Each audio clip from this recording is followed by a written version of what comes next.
Olá pessoal, retornamos aqui nossas videoaulas, né, agora com a abordagem crítico-emancipatória. Abordagem essa que a partir dos anos 80 são elaborados, né, os primeiros pressupostos, né, teóricos no referencial crítico de tendência marxista, que tentavam romper com aquele modelo hegemônico do esporte e aptidão física, né, nas aulas de educação física, né, escolar. Então, pessoal, aqui no quadro a gente vê que na primeira coluna, né, a gente vê que a principal finalidade dessa abordagem crítica emancipatória, né, é a reflexão crítica emancipatória dos alunos, certo? Esta abordagem passou a questionar o caráter alienante da educação física na escola. Assim, né, uma educação física crítica estaria atrelada às transformações sociais, econômicas e políticas, né, tendo em vista a superação das desigualdades sociais, certo? Então, pessoal, aqui na segunda coluna, a gente vê que o principal autor dessa abordagem da crítica emancipatória, né, é Heleno Kuntz, certo?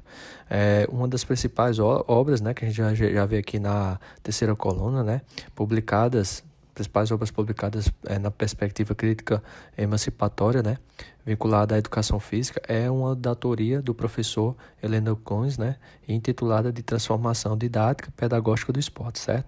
Neste livro, o autor busca apresentar uma reflexão sobre as possibilidades de ensinar o esporte pela sua transformação didático-pedagógica, certo? De tal modo que a educação contribua para a reflexão crítica e emancipatória das crianças e jovens, certo? Então, pessoal, Heleno Kuntz justifica que essa abordagem crítica emancipatória deve ter um ensino, vamos dizer assim, de libertação de falsas ilusões, certo? De falsos interesses e desejos criados e construídos nos alunos pela visão de um mundo, vamos dizer assim, que apresenta a partir do seu conhecimento, certo? A gente pode ver que aqui na quarta coluna, que a área base dessa abordagem são três, né? A filosofia, a sociologia e a política. Então, pessoal, o ensino crítico, né, nessa abordagem, né, é defendido pelo autor com uma justificativa de que é a partir de que os alunos passam a compreender a estrutura, né, autoritária dos processos institucionalizados, né, na sociedade e que formam aquelas chamadas falsas convicções, interesses, desejos. Assim, a tarefa da educação crítica é promover condições para que estas estruturas autoritárias sejam suspensas, certo? A gente vê aqui na quinta coluna que a área base, aliás, o autor base, né, dessa abordagem é Habermas, certo? Então a gente vê aqui no quadro com relação aos conteúdos, certo? Que na parte procedimental vai ser vivenciado pelos alunos o esporte, certo? Lembrando sempre que a única diferença dessa abordagem para a crítica superadora aqui na parte procedimental é que lá os alunos utilizam a cultura corporal do movimento, certo? E aqui é somente os esportes. Com a questão dos valores, atitudes e normas, aqui vai ser igual como na crítica superadora, né? Nessa abordagem, porque ele vai fazer com que o aluno seja um aluno questionador, certo? E com relação aos fatos e conceitos, com a parte conceitual, né? O aluno, o professor, aliás, vai buscar a origem e o contexto da cultura corporal do movimento, certo?